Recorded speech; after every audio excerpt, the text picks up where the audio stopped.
Welcome to Christian Authors Community. We are authors helping authors. We get together once a week and have a roundtable discussion about how we can use our platforms to further the spread of the gospel of Jesus Christ. If you want to learn more about what we do or how to join us, head on over to our website at authorscommunity.net. Let's jump into today's meeting.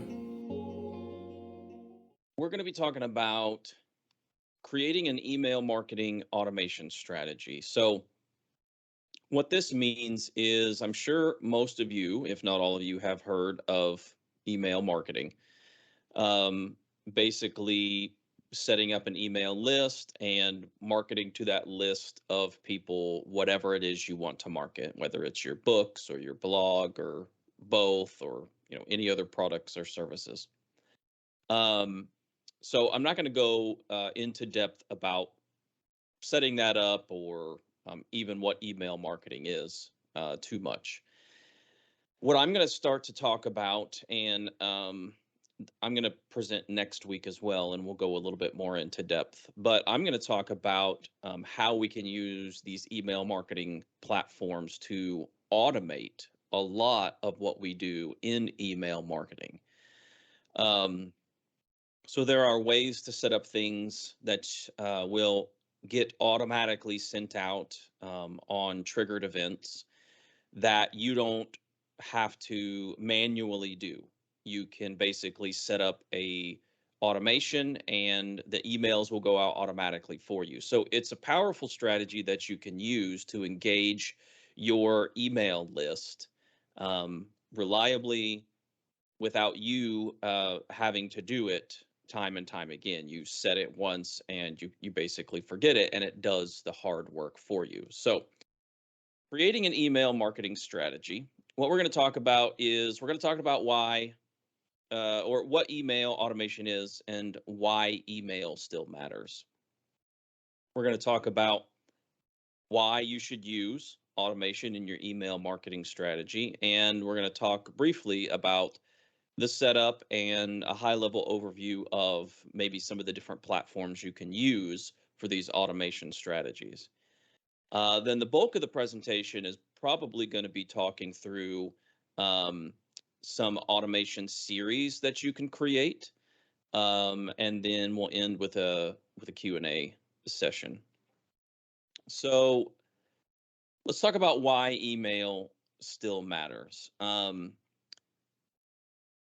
I'm sure you guys have heard about the differences between social media platforms and email marketing and why email is so much more powerful than social media. And there's a handful of reasons why that is.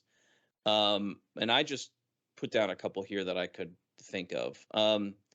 Email audiences are more engaged, and if you build your email list correctly, they're of higher quality.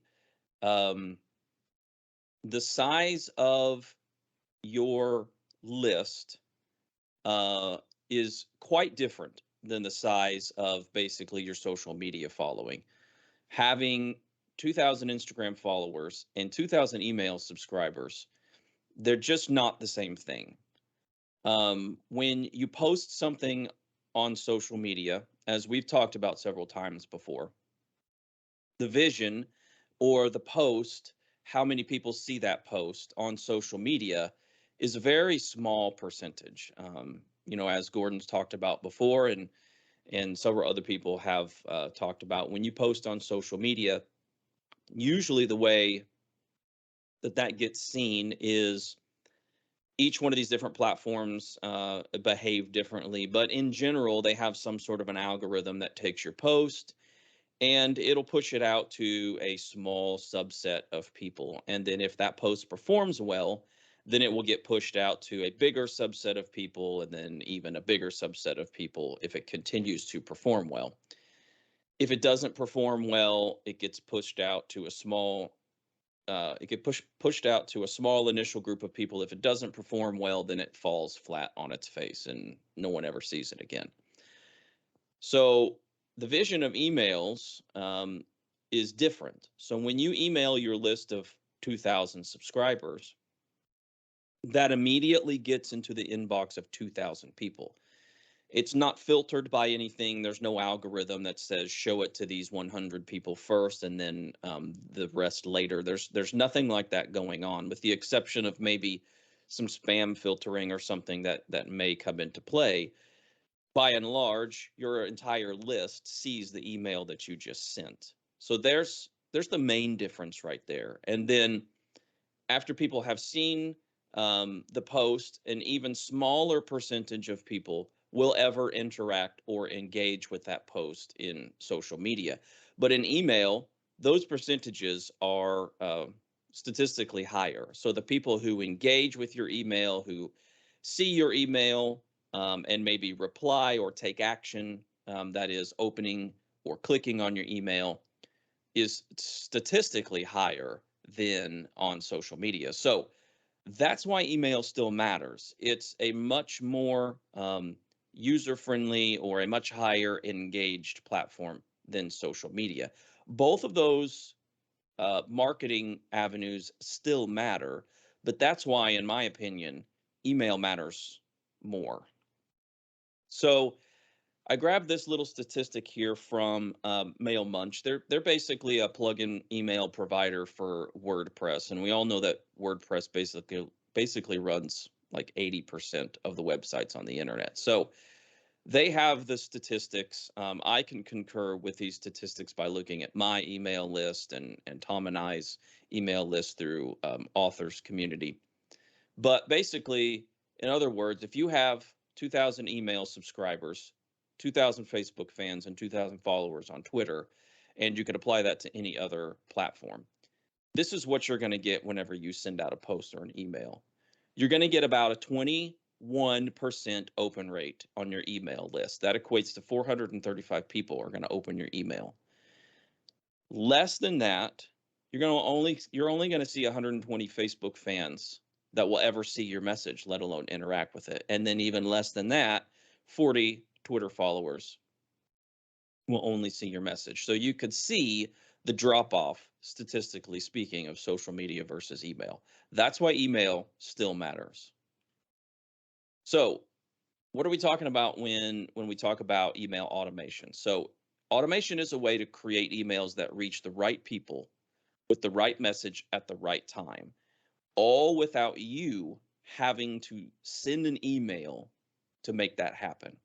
You set up the automation strategies once and they automatically work for you. So why should we use automation? Automation enables you to enhance your email campaign without manually sending out individual emails, like I just said. It helps you increase engagement and provide a more tailored email experience to your email list. And it simplifies your marketing strategy so that you can focus on the things that you like to do. Um, I don't like to sit there and send emails out manually, welcome emails or birthday emails or engagement emails or whatever the case may be. But if you set up some automation strategies, those are done for you, which allows you to not spend any more time on that and spend more time on writing the things that you want to write, blog posts, books, whatever the case may be. So how do we set these things up? So a high level overview, and then we'll get into some of the details. So first, you're going to choose your platform. There's many platforms out there, most which do the same thing in just a little different ways. So I'll tell you in the next slide, we'll take a look at some of the different platforms. But basically, you're going to have to do some research into what platform you want your email marketing to go through and whether or not that platform has some automation technology that you could use. Most of them do. Then you're going to have to sit down and you're going to have to think about what sort of sequences do you want to automate. And I'll give you some examples of sequences later that most people do automate. But you need to think about how those would fit into your marketing strategy with your book or your products or your services. Um, you need to think about sort of from a customer perspective, how you're going to walk that customer through getting to know you and your books or your products, and then to eventually trying to market those books to them. Then you're going to build the sequences. You're going to actually get into the platform. You're going to build the sequences and have them say what you want them to say and design them the way that you want them to be designed. Now, most, if not all, of these platforms have templates that you can use that make that pretty simple. But you're still going to have to sit down and think about how you want these emails, or what you want these emails to say, what you want them to look like, links that you want them to click on, the buttons and all of that stuff. So you'll have to sit down and kind of think about how you want them to look. Maybe you already have colors, a color and font sequence for your brand or your books that you want to use. So you'll have to think about how to build those out. Then fourth, you'll need to test the sequences. You'll need to make sure that they work correctly by signing up for your own email list and walking yourself essentially through those automation series, making sure that they trigger, maybe you want to have one sent out in day one and then another one sent out the day after and another day after that. You need to make sure that all that is set up and working correctly by testing it. And then when you've tested it, then you're going to deploy it. You're going to click the start button or the go button on it, and you're going to sit back and you're going to watch the statistics, right? You're going to watch and make sure that the open rates are good, the click rates are good. You're going to watch some of the analytics on those platforms, which most, if not all of them, provide you. And you're going to make sure that it's performing the way that you want it to, stacks up against industry standards, that you not have a lot of people unsubscribing because maybe your messaging is over salesy or something along those lines. So it's always good, the last step, to watch those statistics to make sure that everything is on par. So let's take a look at some of this a little bit more in detail. So platforms. Which platform do I use? That's a common question. And the answer is it kind of depends. The answer usually is always it depends. But I'm sure most of you guys have heard about MailChimp before. It's probably one of the most popular ones that that people first starting out in email marketing get into. A lot of you probably already have MailChimp accounts and have been into it, but they're one of the most popular ones. They have some free platforms or some free tiers in their platform that you can get started with easily. And they have some simple automation things that you can do on their platform as well. Mailerlite is another one that I use. We use it in Authors Community, and I use it personally with some of my other businesses as well. They're great. They have a free tier, and their paid tiers are really reasonable. ConvertKit is another popular one that people use. Then Aweber and ActiveCampaign, I have never personally used, but I know a lot of people that use those two platforms. And the list could go on. There's dozens of other platforms out there that you could pick and choose from. But basically, you'll have to do some research to see what you can afford, what sort of tools and automation things that each platform has. What are their list sizes? How many emails can you send a month? All of that stuff, you'll kind of have to sit down and figure out which one works best for you. And then maybe try them out, give them 30 days and get onto the platform itself and mess around and see if you like it or if you don't like it, if you understand it, if you don't understand it. Then you need to figure out what you want to automate. As I talked about, you'll want to sit down and take some time and figure out what series of emails do I want to automate that will take the burden of time off of my shoulders. What are sequences that I can do that I should be doing to every new email marketing prospect, but I don't want to do them manually? So some of them may be a welcome sequence, introducing yourself and your brand, or maybe your books. If you sell stuff on your website, which I know we've talked about before, Maybe you want to create a post-purchase series where after someone has bought a book or purchased one of your ebooks, you send them, a couple follow-up emails to make sure they like it, if they have any problems with it, or maybe you send them, a coupon to purchase book number 2. There's a lot of different things you can do with post-purchasing automation. Blog. So let's say you have a blog and you want to send those blog posts to your email list every time you hit the publish button. That's one of the things we do in Authors Community. Some people that I've worked with that we've set this up before, Daniel, we set this up for him. I'm working with Herman. We're going to set this up for him. Every time you hit publish on your blog, you can set up automation where it automatically goes out to your email list as well. That's a powerful marketing strategy because people may not necessarily follow your blog, but they may get your emails. So your blog goes straight to their email as well.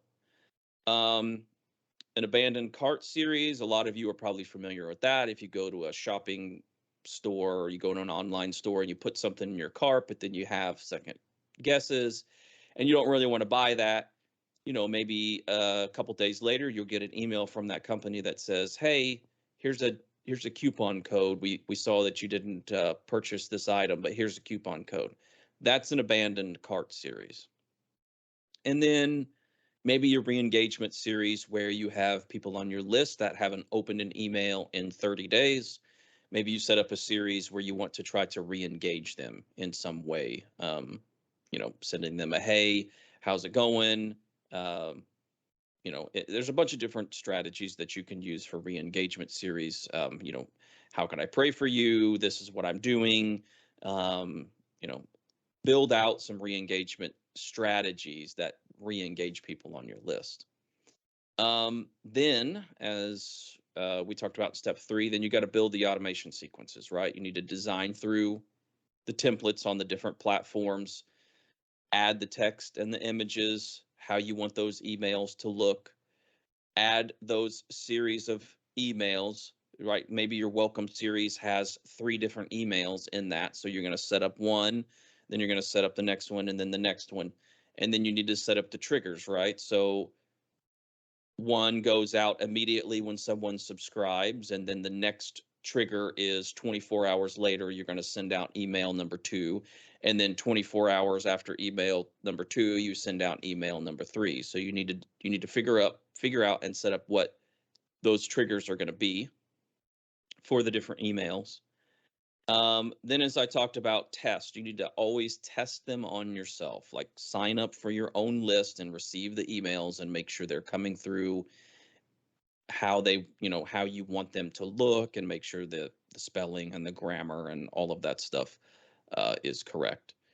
And then deploy it and monitor it. A lot of people skip this last step. They deploy it and then they never look at it again, but you need to monitor it and make sure that people are opening the emails, that they're clicking on what you want them to click on, and making sure that your unsubscribes are low, right? You're always going to have some unsubscribes, but you want to make sure that they're within industry standards.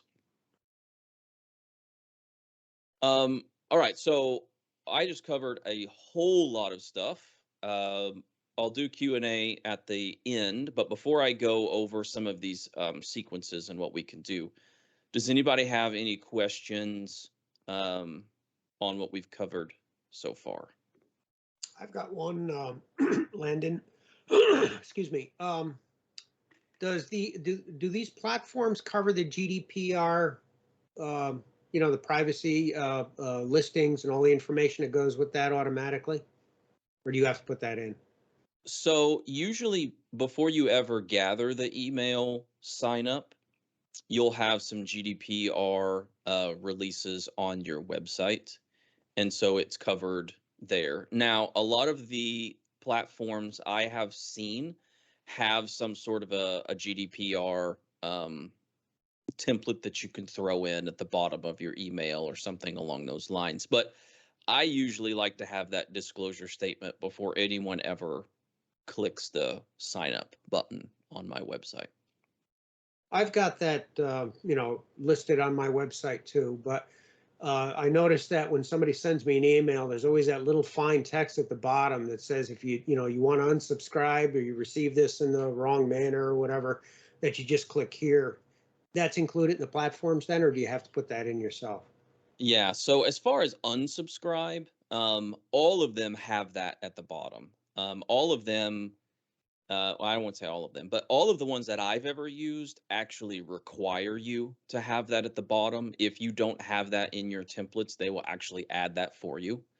Um, But then going a step further as far as the GDPR stuff, as far as disclosures about what sort of personal information you're collecting and things like that, a lot of them I have seen have that now in their templates where you can just drag and drop a GDPR disclosure statement into the bottom and it sort of has that verbiage already typed out for you.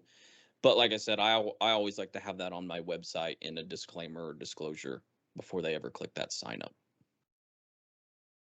Thank you. Good question.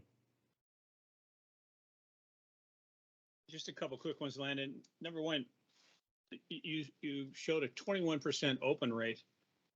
I mean, is that just a categorical number that basically is what people, that's what you're going to get no matter what you do, or is there a way to improve upon that open rate? So that 21% is basically an average of industries across the board. So Okay. some may be higher, some may be lower, but that statistic is basically an average across the board. But to answer your question, there are some things that you can do to improve on that. The list quality that you have is obviously the biggest one, because if you have people that are opting into your list because they want to receive the content that you're putting out, then you're going to have an enormously high open rate because it's a high quality list. If you go out and you do a bunch of things that get people on your list that they're not necessarily interested in your stuff, but they want a freebie, or uh, you buy a list somewhere, or something along those lines, then your open rate's going to be catastrophically low because those people aren't genuinely interested in reading or seeing your content. So, And how large a list should someone have? Putting the quality of the list aside, let's just assume it's a reasonable quality list to warrant or suggest this is something you really ought to do. I mean, a list of 10 or a list of 100 or a list of 2,000, or what size of a list justifies this kind of a time investment? um, that's a good question. I think you would probably have to take a look at the platform costs that you're going to incur. Most of these platforms have a free tier that allow you to do 90% of this on their free tier. Like for Mailerlite, I know that it's free up to 1,000 subscribers and 20,000 emails a month or something along those lines. So the list size and the amount of money that you're going to spend don't really correlate until you have a really big list. It's more along the lines of the time investment. So you may spend a significant amount of time learning this and putting some time into it to create the email sequences, and you may only have a list of 10. So I can't say really whether or not that would be worth it. But if you have a list of 10 and they're 10 highly engaged people that if you market to them and you have half of them, buy your next book, well, you may have just made $100, and you, how much time did you spend building the sequences out? But the thing that I always like to come back with this is you're spending a significant amount of time up front to save yourself a significant amount of time in the end. So you may spend 25 hours building out these email sequences, but that's the only really 25 hours that you have to spend. And then that lasts for the next 4 years, however long you keep that sequence alive. And that's the only 25 hours you ever spend into it. So I would say personally, I don't think the list size matters too much, because obviously your list is going to grow if you put the time and effort, into email marketing. Yeah. Well, obviously, with this presentation, you're encouraging us to learn about this and give it serious consideration. You said once you have a really big list, my experience, frustrating experience, for the period of time I spent trying to engage with a book agent and or traditional publisher, was unless you could walk into their office and or engage with them with a list, that typically the number I got from most was one guy gave me 10,000, but most of them were 15 to 20,000 engaged email addresses in order for them to even open any manuscript you may be trying to present. When you say really big list, do you have a number in mind? Or for us here, I mean, what is 2,000 a good number, or 5,000 a good number? Or, and obviously, whatever number you have, the objective is to build and grow and grow and grow and grow. But I'm just, again, when somebody says you need a big list of followers, for us indie authors, if you will, I mean, what does that number look like? So I am never going to be a proponent of you need a big list of followers. I am always going to be a proponent of you need an engaged list of followers. Yeah. I would say, even if you've never done any of this before, start it and shoot for 10. And then once you have 10, shoot for 100. And then once you have 100, shoot for 500. It's taken me in some of my ventures, it's taken me 5 years to get a list of 2,000. In some of them, it's taken me 1 year to get a list of 2,000. So I'm not going to give you a hard number as far as what I think your list should be, because that varies per industry and per user and how much time people put into it. And quite frankly, the tactics that people use, right, to build their list. Like I said before, you can use some tactics to build yourself a 15,000 follower list. But if you use the wrong tactics, that list is going to be garbage and no one's going to open your emails, and you're going to have a 5% open rate, which is not good. So, to answer your question, I would say if you have a list of 100 engaged people, that is a fantastic start. If you have a list of 1,000 engaged people, the way I like to see it, I don't know who mentioned this or where I even heard this, but most recently, I think maybe Gordon mentioned this. I can't remember. But if you have a list of 1,000 people, picture that as a room of 1,000 people, right? Or if you have a list of 100 people, picture that as a room of 100 people. Who wouldn't want a room of 100 people listening to what you have to say, right? So list size doesn't really matter necessarily to me. It's how engaged that list is and how willing you are to build upon that. That's a great answer. That's a great answer. I love it. I love it, Landon. That's a perfect answer. Thank you very much.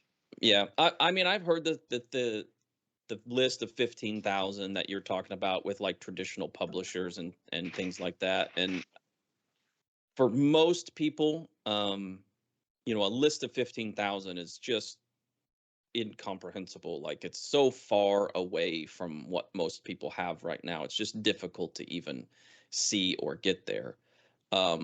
So just start small. If you're very first starting out, make it 100 your goal. Try to get 100 engaged subscribers in a year, and then build upon that. Phil has a question, Landon. Yep. Landon, this is Phil. Can you go into what you mean by an engaged list? What is that comprised of? So when I say an engaged list, I just mean trying to stick to those statistics that I read earlier as close as possible. So if you have a list of 1,000 people, but your open rate is 5%, that's not a very engaged list, right? if you have a list of 1,000 people and you have an open rate of 40%, then that's a very engaged list. That means 40% of the people that see your emails that go out are opening them, and then maybe 5% of those are clicking on them. That's a very engaged list. So it's kind of all about looking at those statistics in some of these platforms and seeing what your open rate and your click rate and then your unsubscribe rate are, which will tell you whether or not your list is a high quality engaged list. Okay, that's based upon over time, an average over a period of time. Yep. Yep. Okay. Okay, so let's talk about the welcome series, which is probably the most basic one, the easiest one. I'm sure you all have probably experienced a welcome series if you've signed up to anybody else's list before. So basically, when someone signs up to your list, you're just going to send them a series of emails that welcomes them and shows them what it is you do. Maybe a little bit in depth what it is you do or the books that you publish or a little bit about yourself. So it puts you in control of how subscribers are introduced to your brand or you yourself or your books. It helps you build a relationship and a trust with your customers and reduces misconceptions, right? So it's really a way to get started building that highly engaged list right off the bat. Because if someone comes to your website or they sign up for your list, but they have a misconception about the type of book that you write or the type of content that you create, and you clear that misconception up right off the bat, then that's going to down the road help you create that higher engaged list. Because if they come to your welcome series and you give them more information about yourself, hi, my name's Landon. I created this brand called Devotable, and we put out Christian devotions. Well, if they came to me thinking that I put out books on theology, then hopefully they see that, and that's a misconception that they had, and they're either going to stay on the list now knowing what I actually put out, or they're going to unsubscribe. And unsubscribes aren't necessarily a bad thing. The purpose of the welcome series is to basically put you in control of how people see you. And if they don't want your content, then you don't want them on your list. Basically, nothing personal against them. You want to be in front of the people who want to see and consume your content. So here's an example of a welcome series and how you would set it up with the content and the triggers and stuff. So initially, when someone signs up to your list, right after they sign up, you're going to send them a welcome email, briefly introducing you and your brand. It should share about how you are maybe different, why you're excited, why they should be excited, maybe share what your mission is, and then maybe a call to action to engage that new person. So maybe it's, I'm trying to find out more information on my readers for subsequent books. Would you mind taking this quiz? Or how can I minister to you or pray for you? Would you reply to this email and let me know how I can do that? I have that in my welcome sequence. So anyone who signs up for my devotions, the very first email they get, I ask them if there's anything that I can pray for them about. And then if they do reply to that and give me a prayer request, then I am going to reply to their email with either an actual voice recorded prayer that I am praying for them or a typed out prayer. It's just a way for me to engage with people who are signing up on my list and show them I'm a real person, right? This is what I do. This is what I'm trying to create. And I'm a real person back here. And I want you to be engaged with me. The number one, I don't know about the number one, but the biggest mistake that a lot of people do in email sequences is the very first email that they send to people, they try to sell them something. Don't do that. Don't do that. Big mistake. Don't try to sell your books. Don't try to push anything else. Just connect with the person who is on your email list.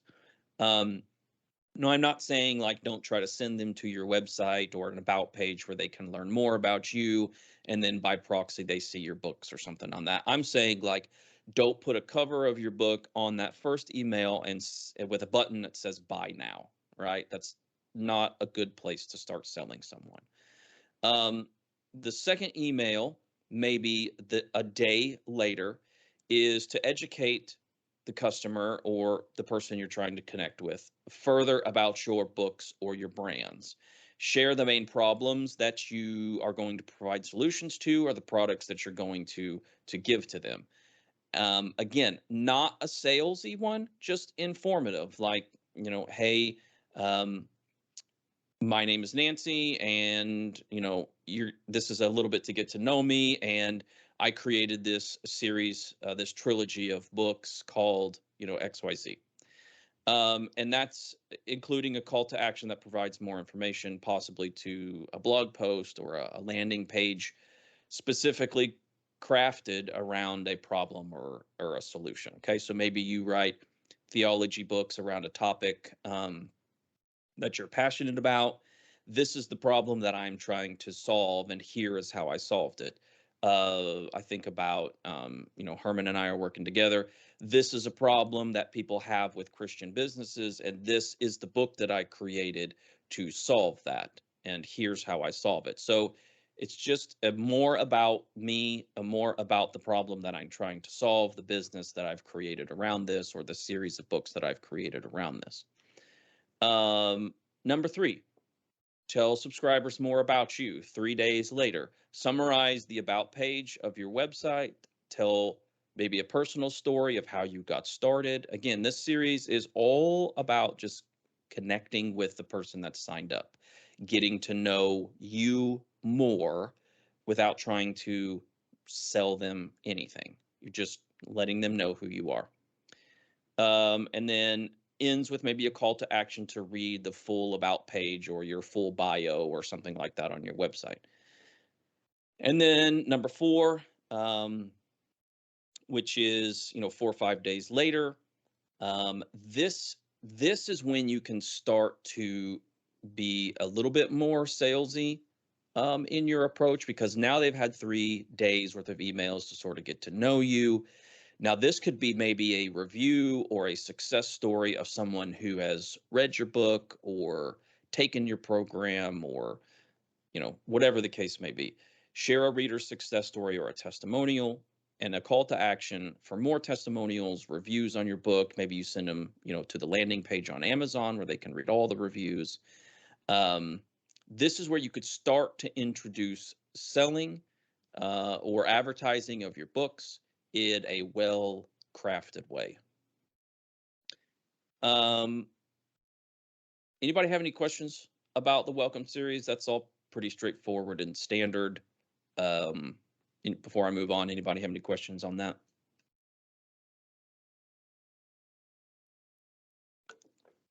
Okay. That's probably the most basic one.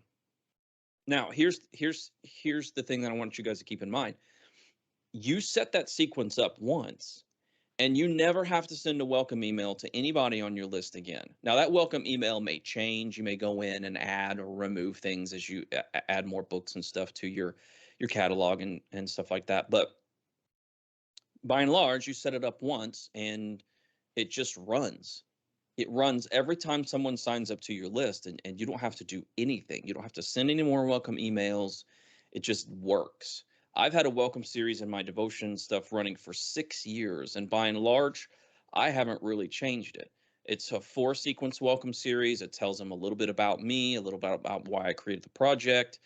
I brag on a lot of my authors, and then I introduce some of the devotions that we've created. I really haven't changed that in like 5 years, and it just works. It has like a 35% open rate and a 7 or 8% click rate for people learning about the books, and it just works. So here's another automation idea. May or may not apply to a lot of you guys because I know you don't sell on your website, but if you do sell on your website, then you can put together a post-purchase automation which helps you create a great customer experience. It'll allow you to attain feedback or reviews from people who have purchased on your website, lays the groundwork for a follow-up purchase, and tempts people to come back to your website, right? So someone comes to your website, they buy an ebook, number 1 in your series. You follow up with an automation, maybe a week later after that sale and say, hey, I hope you're enjoying the book. If for any reason you couldn't get it onto your Kindle or you have any issues, please let me know. And then maybe a couple days after that, you send them a second email in that sequence that says, hey, hopefully you've had time to read the book by now. I would love a review from you. Reviews are very important in an indie author's life, and I would love to have your feedback and review, right? So you set that up, and that just runs automatically. Every time someone buys a book from you, they get those two emails.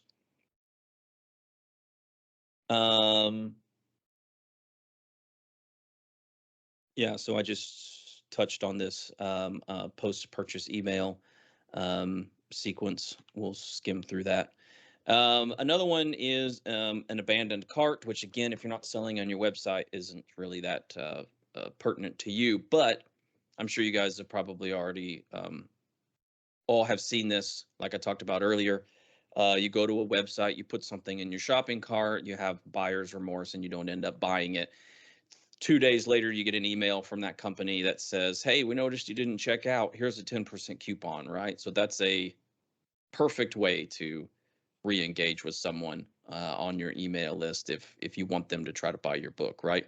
It helps with your conversion rates, your customer experience, and your relationship with someone who is perhaps interested in buying your book, but for whatever reason didn't follow through with it. Re-engagement series. Okay, so this one is important. You don't have to have shopping on your website or anything. You just have to have an email list, and you have to have people on that email list who may have fallen off engaging with you, right? So it's a way for you to re-engage with people who may be stale on your list, right? It's a way for you to turn inactive customers into active customers. It's a way for you to remove customers from your email list who are not active and do not re-engage. See, there's a typo for you, Maury. Do no re-engage. It's a way for you to filter through your list and re-engage people or drop them off your list who don't want to be there. So we use this technique on the Christian Authors Community list, where if someone comes to our list, we send them a welcome series. We have them click if they want to opt in to receive our blog posts. And then if they don't, click on or open those welcome series of emails, then we will move them. I believe the trigger is after that welcome series. If they haven't opened or clicked or engaged with any of those emails, then we will move them into a list, basically of stagnant subscribers. And then after, I believe it's a week, maybe 14 days, if they don't do anything with those emails, then we're going to send them 2 follow-up emails. We're going to say, hey, I can't remember the wording of the emails, but basically we noticed that you haven't opened the emails, and we know, people are busy, or maybe they got caught in your spam filter or something like that. If you want to stay on this list, please let us know, or please click here to subscribe to receive our blog posts. If after those 2 emails, they don't either open or click them, then they get removed from the list, because not only are we paying for people on the list, and we don't want people to be taking up those subscriber spots to pay for someone who's not engaged, we don't want them on there if they don't want to receive our content. If they're not interested in receiving stuff from the Christian Authors Community about what we talk about or the blog posts that we put out, then that's a waste of both of our time. So we just drop them off the list after that. So that's what a re-engagement series would do for you. It keeps your list engaged with you. It keeps that statistic high as Phil, you were asking about. It keeps that open rate at 20, 30%. Because if you think of it, the bigger and bigger your list gets, the more people that you have that aren't engaged, the smaller that open rate is going to get. The smaller percentage of open and click that you're going to get, the less and less engaged of a list. So you want to get those people off if they don't really want to hear what you have to say. Nothing personal. It's kind of the way it is. So here's a big one. Blog posts, automated blog posts. I try to set this up with everybody that I do a website for who wants to blog. It automatically sends blog posts to your subscribers as emails. It keeps your readers engaged. It keeps your content relevant. And it redirects people back to your website where you're going to have the main hub for all of your stuff on your website, all of your books, all of your sales stuff, checkout, purchase, all of that stuff on your website as it should be. So people may not go to your blog, and I would venture to guess that the majority of people that are following you are not going to check your blog weekly for new content.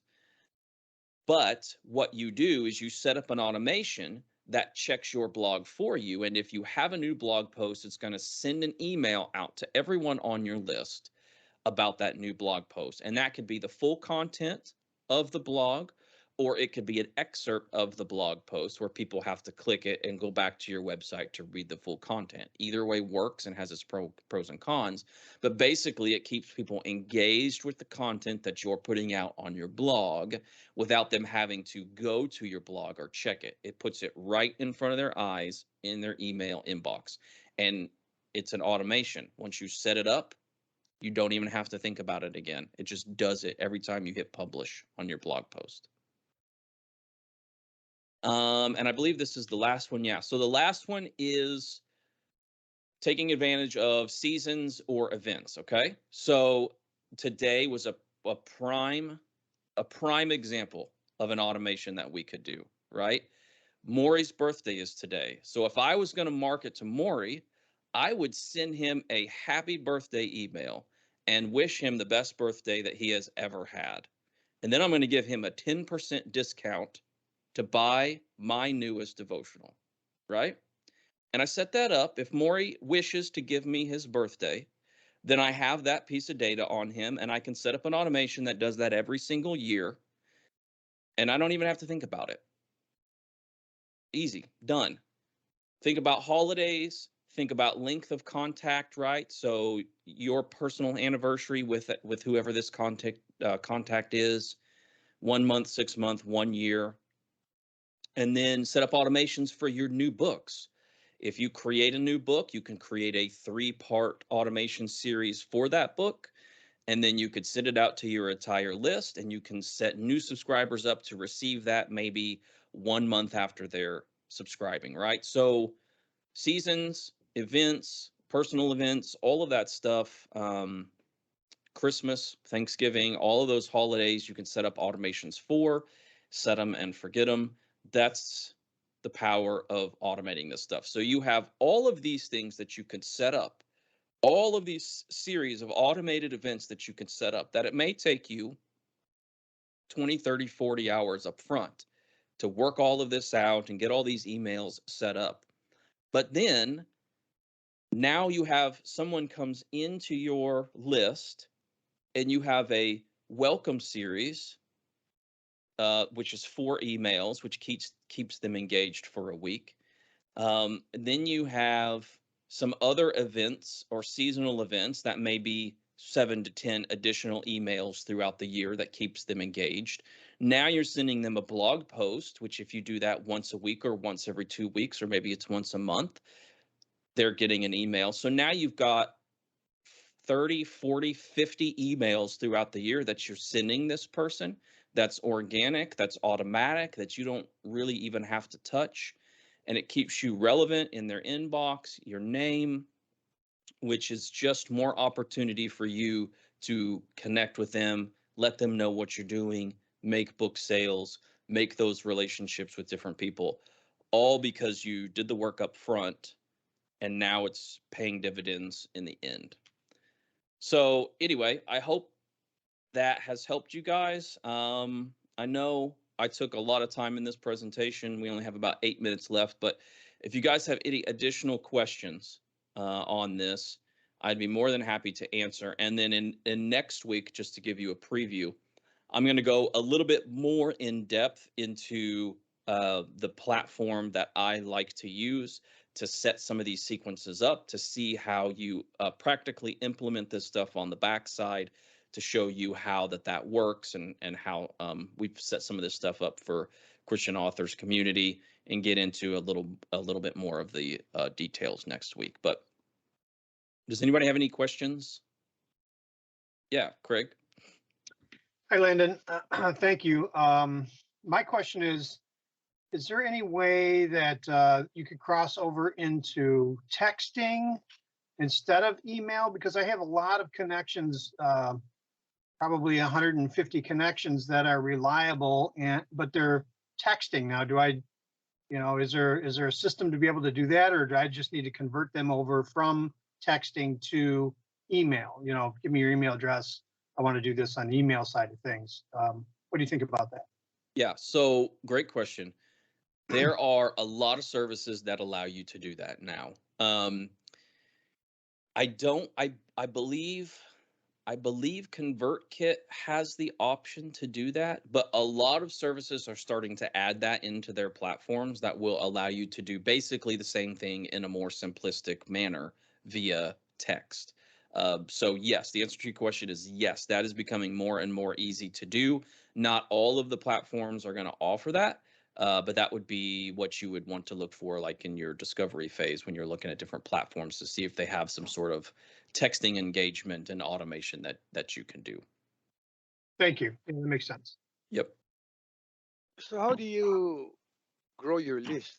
I mean, so how do you get more people to be processed automatically? So that is okay. So I could basically do a whole presentation on list growing strategies. There's a bunch of different things that you can do to grow your list, but basically the best way to grow your list is to use social media to grow your list, and to organically send people to your website where you're providing them content that they want to consume. That's the best way to create an organic list that's highly engaged. You can do some things that are marketing strategies that allow them to sign up for your list, like, here's a free copy of my ebook, or I'm giving away this this free strategy planning, or this free supplemental resource to my book. You can do some of those things to grow your list, but you have to make sure that some of that stuff is not too gimmicky, because what that begins to do is create a less engaged list. People are only going to sign up for the freebie, and then they don't really care what else you're offering them. So the number one way is to create content that people want to consume from you, whether that's social media content, video content, blog content, whatever content that is that you're going to create. Make sure people want to consume that, and then naturally they're going to want to sign up for your list or your newsletter to consume that content. So maybe we need to do a presentation on list building strategies, because like I said, I could take an hour to walk through some of those different strategies. I think we do, Landon. I mean, that my question was about LinkedIn. As I'm building my LinkedIn profile, been working on that the last 3 months, and I'm leery about who to pull from that list. Who's safer? People I've got engaged with myself, I think, okay, fine for that, for my email, for my listing. But I'm not sure, exactly how far to go with that before I would run into any problems. So maybe that is a different day or something, Yeah, I mean, we could do a whole session on list building strategies, and different strategies to get people onto the list. But social media is a great one, right? Put content out on social media that people want to interact with and consume, and funnel them back to your website. That's kind of what we're doing with Authors Community with our content strategy, by taking these videos and putting them on YouTube, and making the presenter do a blog post that offers some of this information in a blog post, and just kind of funneling people back to the website and saying, hey, if you want to get this in your inbox, like, you don't have to work for it, we'll send it to you, sign up to the email list to receive it. So it's all about providing value. Some people who I know personally unsubscribed from my list, my newsletter, because they thought it was spam. So how do you stop it going into people's spam, or them thinking it's spam? So that is a difficult question to answer. You can't control necessarily what gets sent into other people's spam folders. You have very little control over how that happens, or what goes on to make that happen. All you can do is make sure that you're not being spammy by the content that you provide. Like, you're not being spammy in your presentation. You're not getting people on your list by offering them, a bunch of freebies and then sending them, you know, links to sites that they don't really care about, or trying to get affiliate clicks just to get money, or, doing clickbaity things like that. That's really the only control that you have over the quality of your list.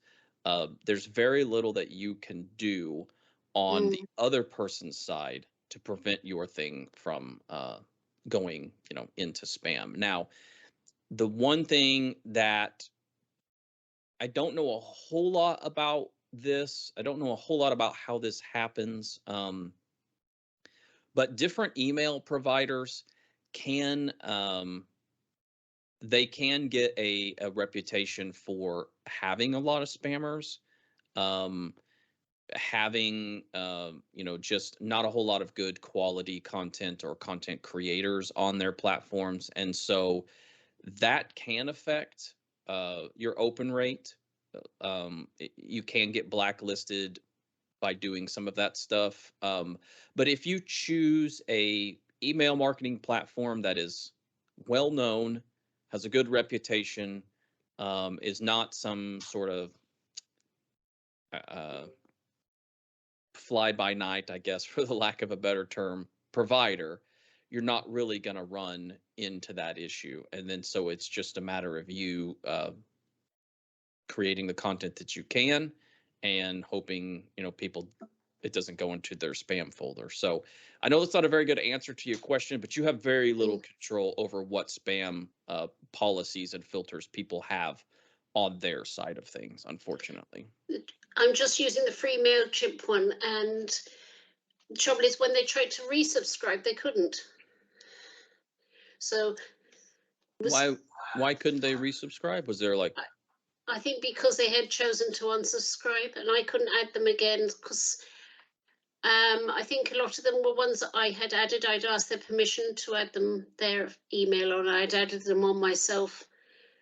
And then because they'd unsubscribed, we couldn't work out how to resubscribe them.